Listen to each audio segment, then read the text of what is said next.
Dan saya mempersilakan tetamu kita yang sudah bersedia dalam studio yang akan berdiri di sebelah saya. Saya mempersilakan iaitu Faizal Ridwan merupakan perunding pembangunan sumber manusia.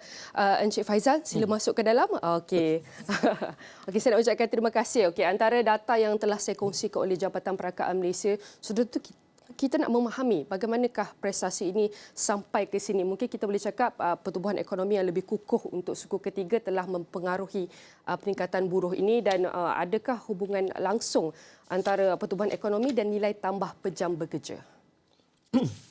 Sebenarnya data-data tadi yang dibentangkan oleh sebentar tadi adalah petunjuk yang begitu lebih detail, lebih halus lah. Tetapi kalau kita buat secara kesimpulannya, sebenarnya kalau kita melihat pada suku ketiga dan kita banding tahun lepas dan kita banding juga negara-negara Asia dan dunia yang lain, saya kira Malaysia masih kita berada dalam track yang betul lah. Sebab walaupun kita ada sedikit penyusutan 0.9 itu, tetapi pada suku ketiga kita telah mencapai 2.9%. Dan sebenarnya kalau kita lihat kepada unjuran yang tetapkan untuk produktiviti kita per tahun ini ialah 3%. Maknanya kita cuma berbaki lagi satu suku saja, suku keempat. Jadi 2.9 ni satu kadar yang sangat baik sebab kita target untuk produktiviti sepanjang tahun pada kadar 3%. Maknanya tinggal satu lagi suku dan kita boleh mampirinya. Dan sebenarnya kita masih, kalau kita lihat, walaupun kita lihat pelbagai segmen tadi, tapi akhirnya kalau kita lihat sebenarnya Malaysia berada di kedudukan 27 produktiviti terbaik dunia.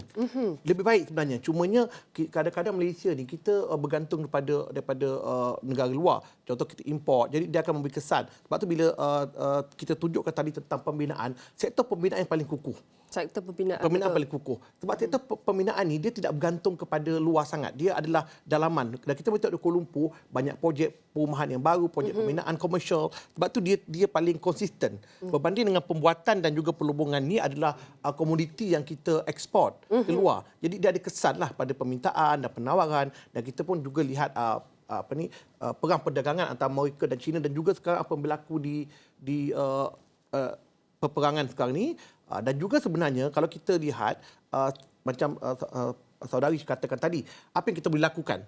Sebenarnya paradigma ekonomi Malaysia ni memang perlu satu anjakan yang besar. Dan saya kira dalam tempoh setahun ini tidak banyak yang boleh dilakukan untuk memberi satu momentum yang lebih tinggi.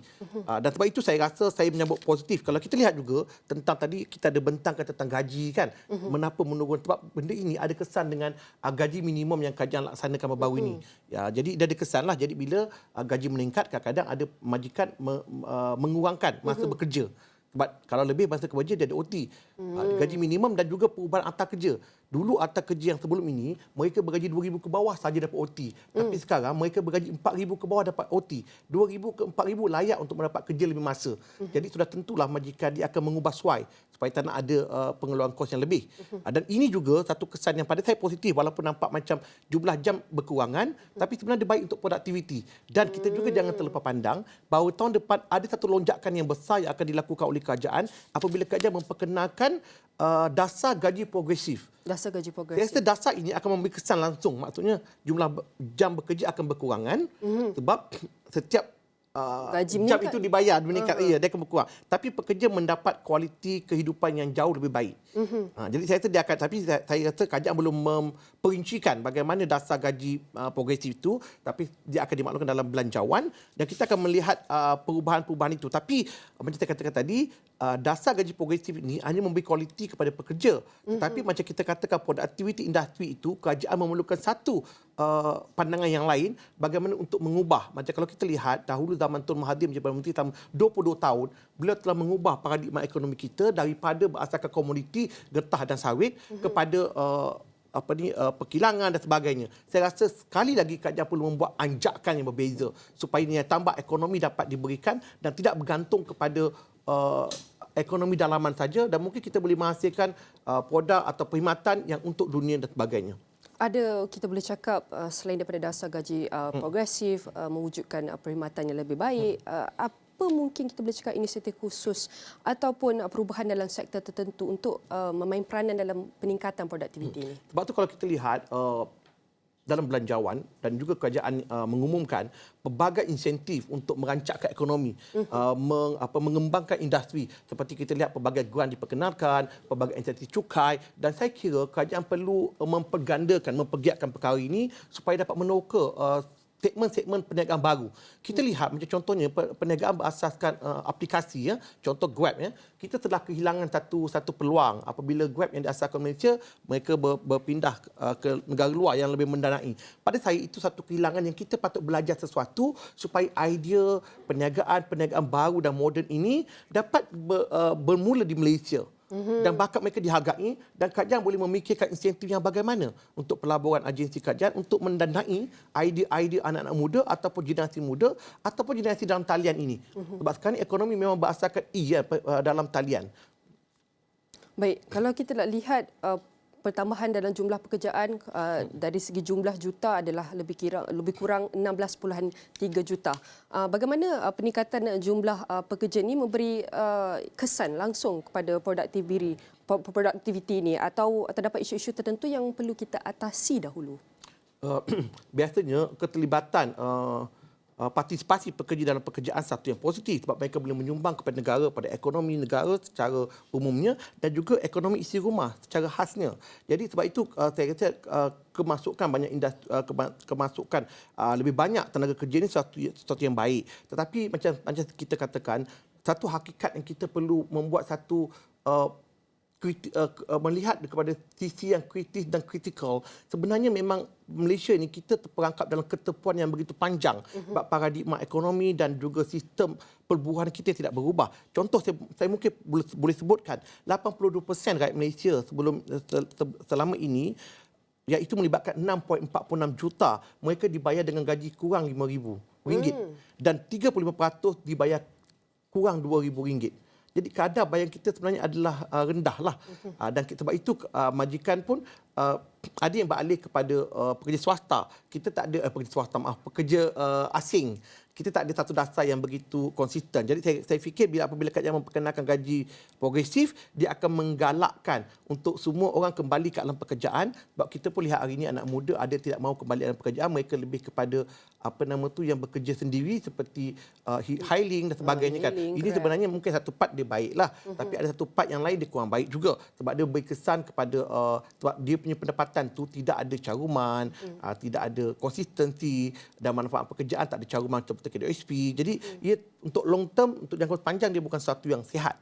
Jadi saya kata dia perlu satu pandangan yang lebih menyeluruh dan tapi saya hendak berlaku adil kepada kerajaan hari ini. Mungkin 1 tahun ada tempoh untuk kita melihat secara surface, tapi mungkin sekarang ini tahun depan kerajaan akan memperkenalkan lebih banyak dasar dan polisi, tapi sebenarnya dasar polisi itu juga perlu dengan paradigma ekonomi yang lebih menyeluruh. Sebab sekarang ini kita bergantung ekonomi kita mesti dirangsang dan diaktifkan dengan tahap yang semaksimum mungkin. Maknanya kerajaan memang kena melabur lebih. Contohnya saya katakan tadilah, bila ada idea baru kita boleh spend, agensi-agensi kerajaan boleh buat pelaburan dan kita terus ke bidang-bidang baru dan kita tak patut biarkan idea generasi muda kita yang boleh ni keluar daripada Malaysia. Baik, sementara kita menunggu kerajaan untuk memperkenalkan dasar-dasar ataupun yang lebih jelas, lebih kukuh ni, siapa yang pihak berkepentingan ataupun kerjasama ini perlu kita tarik peranan dia daripada agensi, pihak swasta, bagaimana kita dapat bekerja untuk tingkatkan lagi produktiviti dalam kalangan pekerja? Seperti kita lihat, agensi Malaysia ni antara negara yang paling banyak insentif, paling bagus jugalah. Tu kita ada banyak macam MIDF, kita ada agensi-agensi kerajaan yang lain yang fokus pada ekonomi termasuk agensi MARA contohnya untuk Bumiputera dan mereka ni sentiasa ada program-program khas. Cumanya saya kira bahawa dalam ekonomi pemain-pemain industri swasta pula mereka ada majlis-majlis mereka sendiri. Seperti mereka ada kalau dalam bidang industri perbuatan mereka ada persatuan mereka sendiri. Jadi saya rasa engagement patut dilibatkan antara agensi kerajaan berkaitan yang menawarkan insentif dan grant dan mereka perlu sit down untuk kita brainstorming ekonomi Malaysia lagi 10 tahun akan datang, apa yang industri perlukan dan apa yang kerajaan boleh tawarkan. Jika tak ada satu engagement yang begitu jelas, kita takut kerajaan menawarkan sesuatu yang tidak diperlukan oleh industri. Jadi kadang-kadang keperluan industri ini hanya mereka saja yang tahu apa yang mereka perlukan dan bagaimana kita boleh memastikan bahawa industri ini walaupun dia swasta, dia berkembang dan tumbuh subur kan akhirnya dia memberi kesan pada pekerja. Memberi kesan pada pekerja ini dalam erti kata lain memberi solusi kepada kerajaan dalam meningkatkan kos sara hidup, merendahkan kos sara hidup dan meningkatkan kualiti hidup rakyat Malaysia, terutama golongan pekerja yang mewakili sebahagian besar rakyat Malaysia. Okey, kalau kita lihat, kita kembali sedikit daripada data ini untuk kita lihat produktif buruh nilai ditambah per jam bekerja. Okey, kita dapat lihat pada suku ketiga tahun lepas, ini adalah selepas pandemik COVID-19. Ini lebih tinggi sebenarnya daripada pra-pandemik. So, ini kita boleh lihat sebagai benchmark baharu. Sebagai produktiviti kita ada di tahap yang terbaik. Tetapi kalau kita lihat penurunan daripada tahun lepas sebenarnya, adakah untuk suku seterusnya, suku keempat 2023 dan suku pertama 2024 mampu mencapai ini? Apakah jangkaan Encik Faizal? Itu kalau kita lihat daripada yang unjukan kerajaan, dia akan berakhir dengan 3% saya kata tadi itulah. Jadi dia akan berkurangan. Benda ini adalah disebabkan oleh penawaran dan permintaan oleh pihak industri. Sebab itulah kita mesti memastikan ekonomi yang stabil, ekonomi dunia stabil, Malaysia pun dapat kestabilan dan permintaan dan penawaran itu selari supaya industri dan majikan dapat menggajikan pekerja dengan jumlah jam yang lebih baik. Dia bergantung pada permintaan. Apabila permintaan itu kurang, jadi majikan terpaksa mengurangkan produktiviti dan pengeluaran. Jadi itu yang memberi kesan kepada pekerja. Contoh kalau kita lihat, saya beri satu contoh yang lain. Contoh ketika pandemik COVID, kita boleh melihat produktiviti kita berada di tahap yang jatuh-jatuhlah. Bukan sahaja Malaysia, bahkan seluruh dunia. Tapi kita boleh melihat dalam industri getah, sarung tangan dan PPE itu, kita membuat peningkatan berganda-ganda. Sebab permintaan yang tinggi daripada seluruh dunia. Macam itulah kesan dia. Jadi sebab itu pada saya untuk meningkatkan jumlah jam bekerja, gaji yang lebih baik.